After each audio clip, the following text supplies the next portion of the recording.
Hey, everybody. Welcome, welcome, welcome. So, today we have a very special guest joining us. We have Robert, who is a representative of Peace for Okinawa, which is a nonprofit that represents the rights of the people of Okinawa and their ongoing struggle against occupation by U.S. military bases, by Japanese colonialism and imperialism. It's going to be a great conversation. So, hit the like button, hit the subscribe. Button, hit the notifications bell. It's going to be a great chat. So here we go. Spoken of the American century. I say that the century on which we are entering can be and must be the century of the common man. A radical redistribution of economic power. I mean, we know that racism is just a byproduct of capitalism. Everything would be all right if everything was put back in the hands of the people. We need a government that will make sure Americans are taken care of and organize the economy to serve the people, not the profits of a wealthy few. We now have the techniques and the resources to get rid of poverty. We got to start getting out there with the people. Get out of the movement and get to the masses. We need a government of action.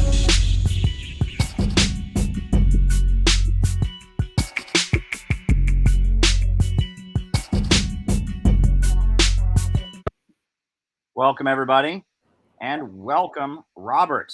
How are you, Robert? You want to introduce yourself? I'm good. How are you, Caleb? Thanks for having me. Sure. Appreciate the work that you do. So I'm Robert Kajiwara. I'm indigenous Luchuan, also known as Okinawan or Uchinanchu. As Caleb mentioned, I am president of the Peace for Okinawa Coalition, a nonprofit organization based in Okinawa City. Since 2019, we have been representing indigenous Luchuans at the United Nations. So Luchu historically was an independent country. We were recognized internationally by the other countries of the world, including the United States, France, and the Netherlands. Historically, we've always had very close, friendly ties with China, Korea, and most of Southeast Asia. In 1879, Japan illegally annexed Luchu, changing the name to Okinawa. This was actually the first of Japan's imperialist conquests leading up to World War II. Of course, they took over most of the rest of Asia and the Pacific. Okinawa was devastated during the Battle of Okinawa in 1945, in which around 1/3 to 1/4 of the indigenous Okinawan population was killed by the United States and Japan. From 1945 until 1972, Luchu was ruled directly by the United States military with no form of self-government. In 1972, the United States gave Luchu to Japan illegally. It's illegal under international law. There was no plebiscite, there was no referendum amongst the Luchuan people. And so since 1972, Luchu has been under joint U.S. and Japanese occupation, both of whom commit numerous human rights violations against indigenous Luchuans. Now, it's interesting because many people who watch these streams are familiar with the crimes of the United States in Vietnam, the crimes of the United States on the Korean Peninsula. They're familiar with the atrocities of British colonialism and imperialism in India and Africa and elsewhere. But because World War II was so long ago, we often forget about the horrendous things done by Japanese imperialism and colonialism around the world. And I noticed that on your website, your organization actually uses the word genocide to describe what your people have endured. So can you educate our viewers who are not informed about this kind of thing, about what has gone on? Yeah, absolutely. So if you're familiar with British imperialism and all the crimes that came with that, if you're familiar with the United States crimes in Vietnam or Korea, it's very, very similar. Oh, almost identical, actually. It's just Okinawa, right, is smaller. The Okinawan population today is only around 1.4 million, with another 700,000 or so living overseas. So for a total of around 2.1 million, much smaller than other populations around the world. So our voices are not really heard. Also, a lot of times we're just lumped together with Japan or under Japan. So a lot of times we hear people, including activists, including leftists or anti-imperialists, whoever, that a lot of them are well-meaning, but there's just a lack of education, lack of knowledge. So a lot of times, actually, even well-meaning people, they just lump us together under Japan unknowingly, and that actually hurts us as well, because the military percentage of Luchu is much, much higher than in mainland Japan. So although Okinawa only takes up less than 1% of Japan's total land area, Okinawa hosts over 70% of Japan's military forces. Wow. Yeah, so you can see huge imbalance here. And so you can see Okinawans are the ones having to deal with the burden of the U.S. and Japanese military forces. It's not really the mainland Japanese, not to nearly the same extent. Yeah. Now, has there been an effort to suppress your language historically? Yeah, absolutely, and it continues even to this day. So after 1879, Japan did implement a number of policies that were very oppressive to the Luchuan languages. There are several different languages, the culture, the history, the identity, the economy as well. We shouldn't forget about the economy. Very oppressive in many different ways. And this has continued in various forms to the present day. So even though after 1879, Japan outlawed the teaching of the languages in schools and in official public forums, right? The languages did continue to be used privately amongst Luchuans. However, starting with 1972, we see a dramatic shift. So between 1879 and 1972, a lot of oppressive things the U.S. and Japan implemented against the languages, the use of the languages. Don't get me wrong, I'm not discounting that at all.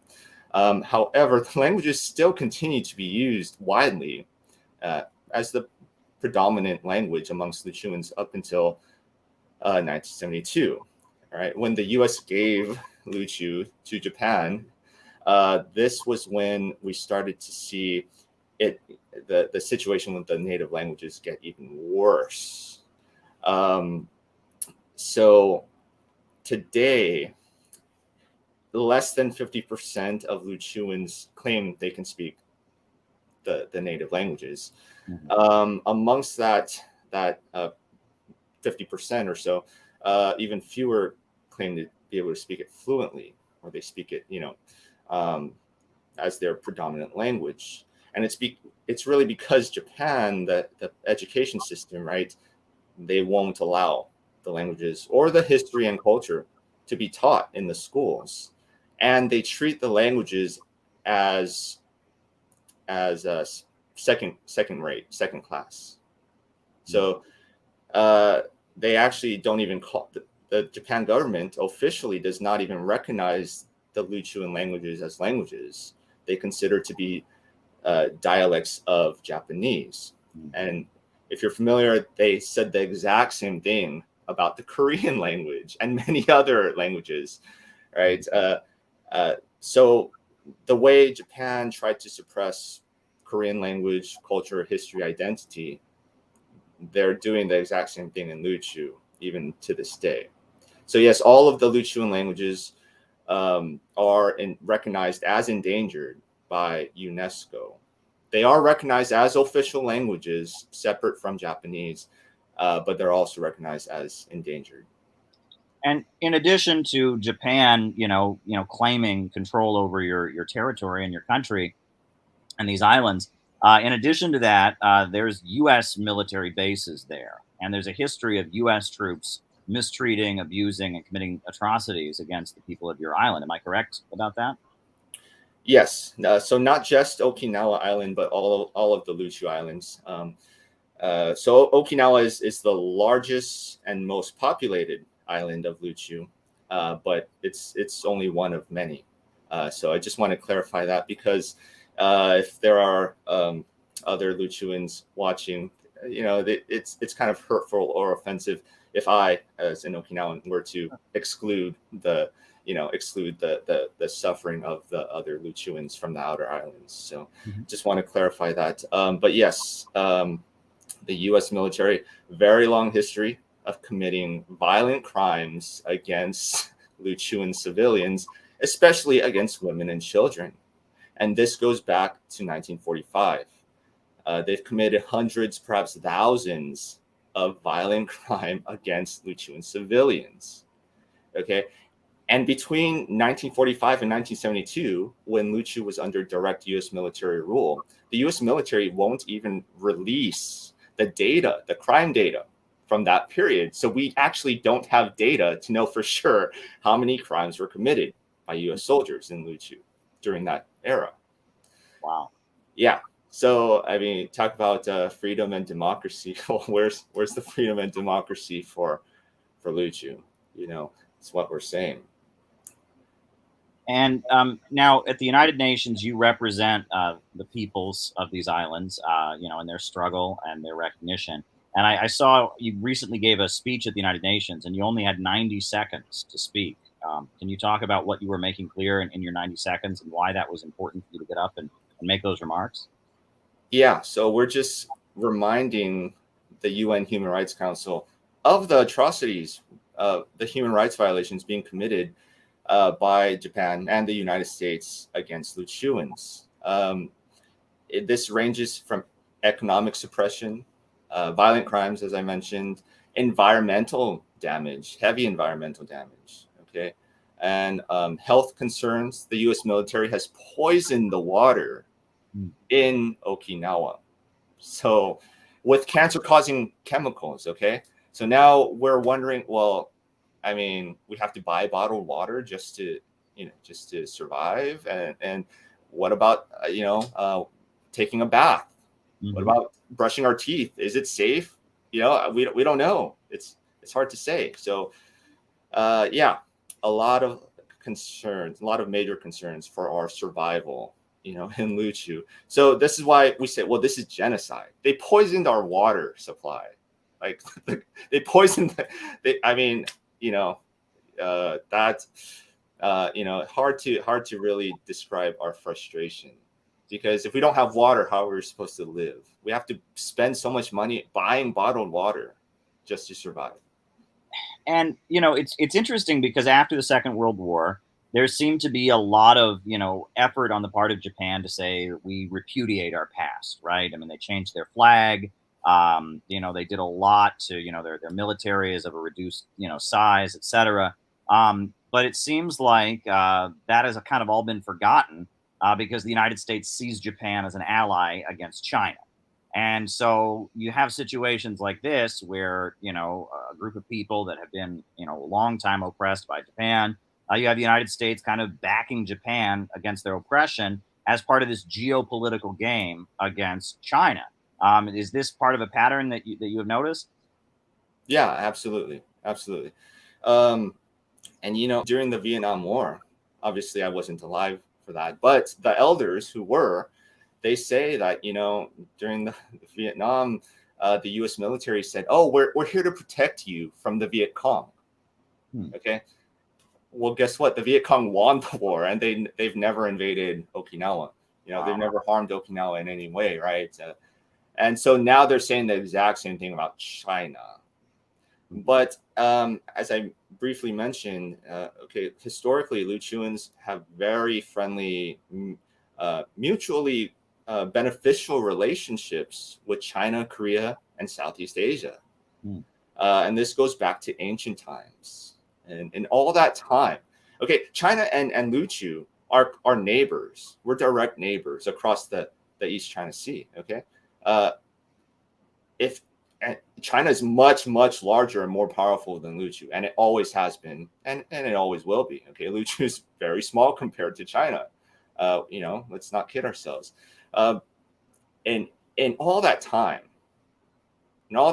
thousands of years of history, China has never once invaded or harmed Luchu in any way. Okay, and we have historical records to prove this. It's all written in the historical records kept by Luchuans and also in the records kept by other nations as well. So in all that time, China has never harmed Luchu. And in fact, China has actually helped Luchu in many, many ways. And this includes the present day. This includes the PRC. So Luchu, we just want to live and we want to thrive. We want to, we want what's best for ourselves. We're not here to pick sides or whatever, but we want mutual cooperation. Can you describe the economy of the islands and what kind of jobs Luchuans have, et cetera, and how that relates to this ongoing Japanese occupation as well as the presence of the U.S. military? Yeah, so it's important to note that historically, Luchu was a wealthy nation, and if you look at the historical records, they indicate that poverty was virtually non-existent in Luchu. You had European and American visitors during the 19th century who came to Luchu, and they were astonished by the quality of life of Luchu. And they said, we searched the islands and we couldn't find a single poor person. We couldn't find a single person living in poverty. Okay, so the Luchu government historically took care of the Luchuan people. Today, however, being under both U.S. and Japanese occupation, it's a very different story. The child poverty rate is over 20%. Wow. You have people struggling just to get by. People have to work 2 or 3 jobs just to survive. And the jobs in Luchu today are generally not very good jobs. Like, what industries do you have? Yeah, tourism. Tourism is the biggest one. It's a major industry, but tourist jobs for Luchuans anyway are generally poor. They're low-paying jobs with little opportunity to move up. Meanwhile, U.S. and Japanese corporations are the ones making the money off of tourism in Luchu, right? They're the ones in control of the vast majority of the tourist industry. Yeah, they own the hotels, they own the ships, they own the transportation. Exactly. So all that money that Okinawa is supposedly making from tourism, all that's going out to either the U.S. or Japan. It's not going to Okinawans for the most part. Another part of the economy is the U.S. military bases. Right? The U.S. military bases in Okinawa, they take up a huge percent of the land. They take up over 20% of the land, around 30% of the arable land. Yet they make up only around 5% of the Okinawan economy. Okay, so it's running at a huge deficit. So a lot of people like to say, oh, well, the military bases, they're important for the Okinawan economy, and Okinawans depend on this to survive. No, it's really the opposite. The bases are running at a significant deficit. It's a heavy economic burden on Okinawans. Again, Okinawans are left with dead and low-paying jobs. And U.S. military bases in many parts of the world are associated with sex trafficking, with organized crime and criminal activity. Do you have that as a result of the ongoing occupation? Yeah, absolutely. Yeah, military bases are hotbeds of crime. So, there are so many reasons why Okinawans or Luchuans oppose the military bases. Crime, poverty, environmental damage, noise pollution. They take up a lot of space. Yeah, well, can you talk about the history of Okinawa and other people on the islands surrounding their struggle for liberation? Because I know that there has been a long history of struggle against Japanese colonialism and imperialism. And can you kind of give an overview of what has gone on, from a long time ago up to today? Yeah, yeah. Okay, so up until the year 1609, Lu Chu actually had very friendly relations with Japan, as well as all of its other neighbors. In 1609, the Satsuma clan of Kyushu in Japan, southern Japan, they invaded Lu Chu and basically forced Lu Chu to pay them tribute. So since 1609, 1609 marks the start of Japanese oppression or bullying against Luchuans. However, Lu Chu still maintained its independence. So between 1609 and 1879, yes, Lu Chu was being bullied by Japan, but it was still an independent country. It was still a wealthy country, actually. It's still highly respected amongst the other countries of the world. However, in 1879, Japan invaded again, and this time illegally annexed Lu Chu, using its modern industrialized military force. And it did the same shortly after to Korea, China, much of Southeast Asia, much of the Pacific. So since 1879, yes, there has been an independence movement in Lu Chu. Actually, immediately after 1879, a lot of Luchuans fled overseas to China, where they tried to petition the Chinese government to help restore Lu Chu's independence. Of course, at the time, the Qing dynasty was in decline. China had a lot of its own problems going on. It was facing threats both internally and externally, from many sources.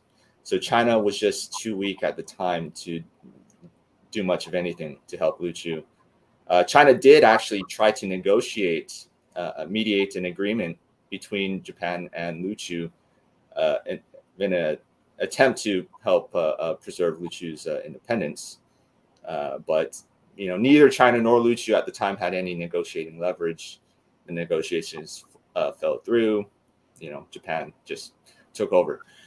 So since then, yes, there has been an independence movement. However, a number of Luchuan leaders did flee overseas, some to China, some to Hawaii, some to the Americas. Of course, after 1879, there was a lot of economic deprivation. The Lu Chu historically was very wealthy. After 1879, the economy crashed. Luchuans fell into poverty. This really sparked the Luchuan diaspora. So today, right, there's around 700,000 or so Luchuans living overseas in communities overseas.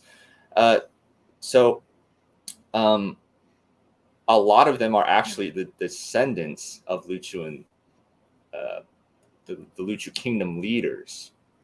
But also in 1945, the Battle of Okinawa, Japan deliberately targeted Lu Chu independence leaders during this time because they were afraid that they would join forces with China and fight against Japan, right, or things like that. So during this time, many Lu Chu independence leaders were killed, were murdered by Japan, and so since then, it's taken a long time for Lu Chu to rebound, right? Because if you kill the leaders, you don't really have. There's a huge leadership gap there. So it has taken a considerable time. It's taken generations, decades for Lu Chu to rebound. But now we are seeing more and more young Luchuans embrace independence because some young Luchuans, not all, of course, but some are learning the history. They're rediscovering their identity and culture. And they're saying, hey, we're really not Japanese. Lu Chu should be independent. And, they're also seeing the many problems that have come under U.S. and Japanese occupation.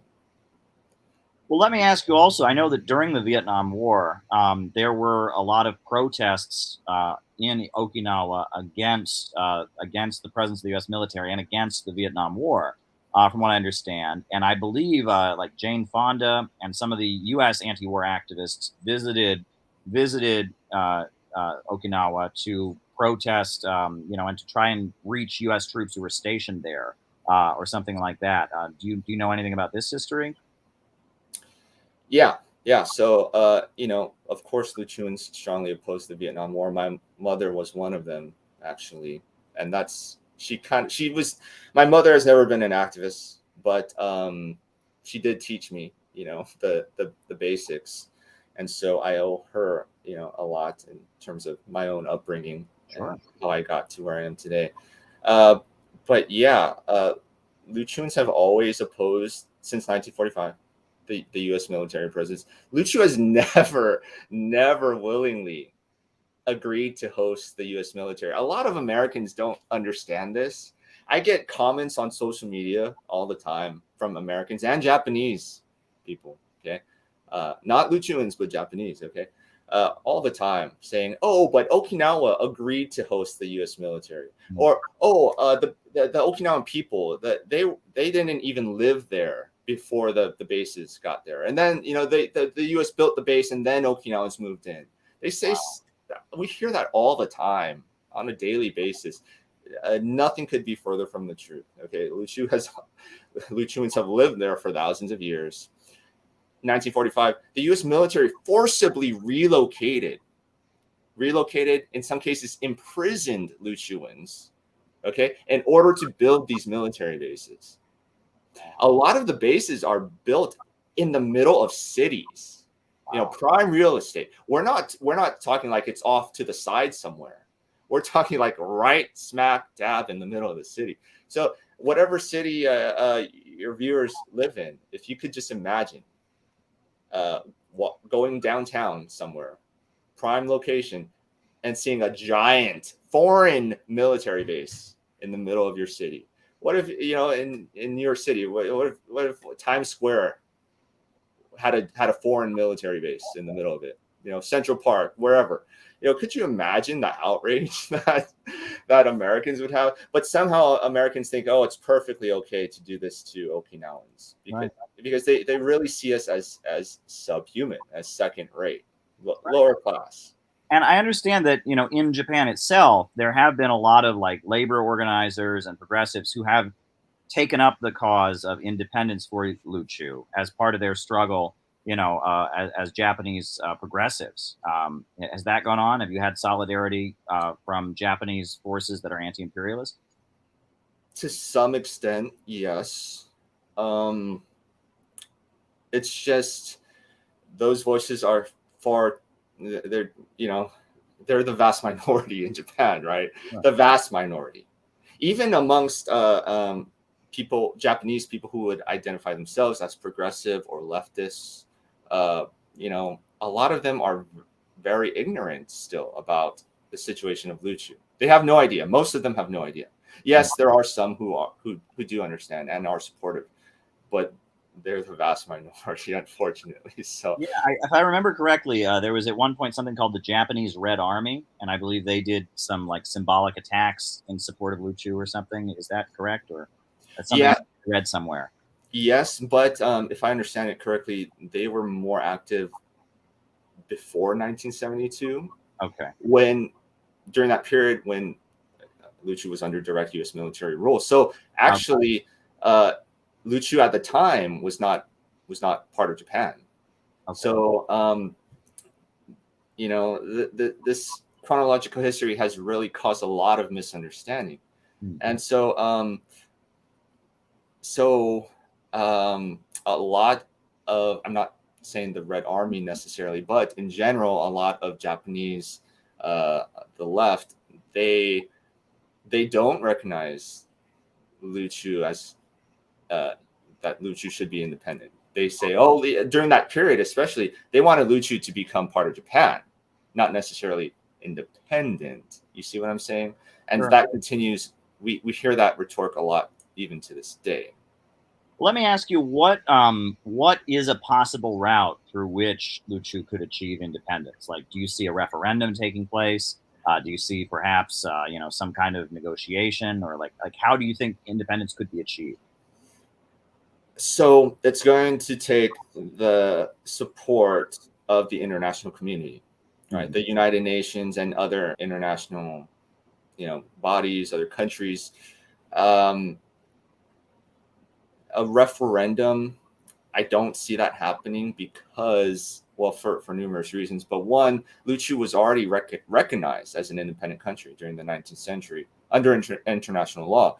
So technically, we don't need a referendum because legally we have our independence. We just don't have it, we don't have de facto independence right now. But also, a referendum would be difficult because every time we have a referendum for anything, the U.S. and Japan ignores it. Mm. Okay, just a couple years ago, 2019, February 2019, we had a referendum in which the overwhelming majority of the population of Okinawa voted against the construction of another military base, a U.S. military base in Okinawa. Mhm. Overwhelming majority voted against it. Of course, the U.S. and Japan simply ignored the referendum. Wow. So the people actually living there voted against this military base, and the United States and Japan ignored it and did it anyway. That should have been front page news, right? I mean, this is the United States that goes around the world saying it's protecting democracy and protecting freedom and such. And I mean, that's just, if that's not a blatant example of hypocrisy, I can't think of what is. But I mean, we know nothing about it. I mean, most people in the United States have never heard about your people and their struggle for independence. Yeah, exactly. So you see a referendum, like we're to the point where most people in Okinawa are like, well, referendums are useless, right? They just get ignored. Mm. So, I mean, the idea of having more referendums is not really appealing to anyone right now. Yeah. So yeah, going forward, we're hoping to just raise support amongst the international community, and Americans. If Americans really believe in human rights and freedom and democracy and whatever, then they should support this. It's not like Luchuans want to be enemies of the United States or anything like that. Okay, we just want to live our lives in peace and quiet, and that's pretty much what most Luchuans want. Now, is there a labor movement in Luchu that perhaps could lead strikes demanding independence, or combine the struggle for independence with some economic demands as well? I mean, is there any way? Is there any future in that perhaps? Perhaps in Luchu, since 1945, there have been so many protests, and sometimes very large protests. We get like over 10% of the population come out to Wow. protest. Right, that's incredible. 10%. Yeah. Right, that's a huge number to attend a protest in person. Hmm. I mean, any other country, right? This would be huge news. This would be international news. Could you imagine if 10% of the United States population came out to protest? Sure. I mean, yeah, but even with such large numbers at demonstrations, we just get ignored. Like nothing comes out of it. So there are some strong, like the, you're familiar with the Communist Party of Japan. Hmm. There are a couple of socialist parties as well Hmm. that do have pretty strong support among Luchuans. Hmm. Um, so, but where we stand right now, it's a pretty difficult situation. Wow. Well, I guess I want to thank you for letting people know about this national liberation struggle that's happening in the Pacific. And I guess what I want to ask you now is I want you to just kind of talk about yourself a little bit. How did you become somebody who's really given their life? I mean, this is your job. This is what you're all about. You are a fighter for the independence of Luchu. How did you become, dedicated to the cause the way you are? I mean, I was born and raised in Luchuan culture and society, and it just always felt like the right thing to do. And especially when I became an adult, and I started to learn more from the elders, the veterans, right? The people who have been in the trenches for decades. They mentored me, and I just felt like, we have to do this for ourselves, for our future, right? For ourselves now, but also for future generations. Because if we don't do it, we're going to lose everything. And so we could be annihilated in a war, right? The U.S. military bases make us a target of attack. They don't protect us. We could easily be annihilated. Our water is poisoned, for crying out loud. I mean, we're not going to have a future if we don't do something. So Now, have you faced political repression for your role in the independence struggle? Have you been arrested? Have you been harassed by Japanese authorities? I've never been arrested yet, and hopefully I won't. I have been harassed. I get harassed every day online, right? People, Japanese ultranationalists and white American ultranationalists as well, right? They send me nasty messages, threatening messages too sometimes, including death threats. I was detained once in 2019 before the pandemic. I was on my way to Tokyo, to the Japan Diet, the parliament, to give a press conference talking about the construction, the illegal construction of the new base in Okinawa. Okay, press conference. It was widely publicized. They detained me in Osaka, in Kansai International Airport. While I was transiting on my way to Tokyo, they detained me for 110 minutes and interrogated me. And I think they were actually trying to make me miss my connecting flight. I think that's what they were trying to do. So if I missed the flight, right, I missed the press conference. And this was right before the referendum. And so they were trying to lower support for the referendum, right? Is what I think was happening. So now, go ahead. They detained me, but thankfully I was rescued by the Okinawan senator, Teruya Kantoku, who personally intervened on my behalf. And so I was let go. Oh, that's great. Luckily that happened. You were able to be released. Now, let me ask you, what happened?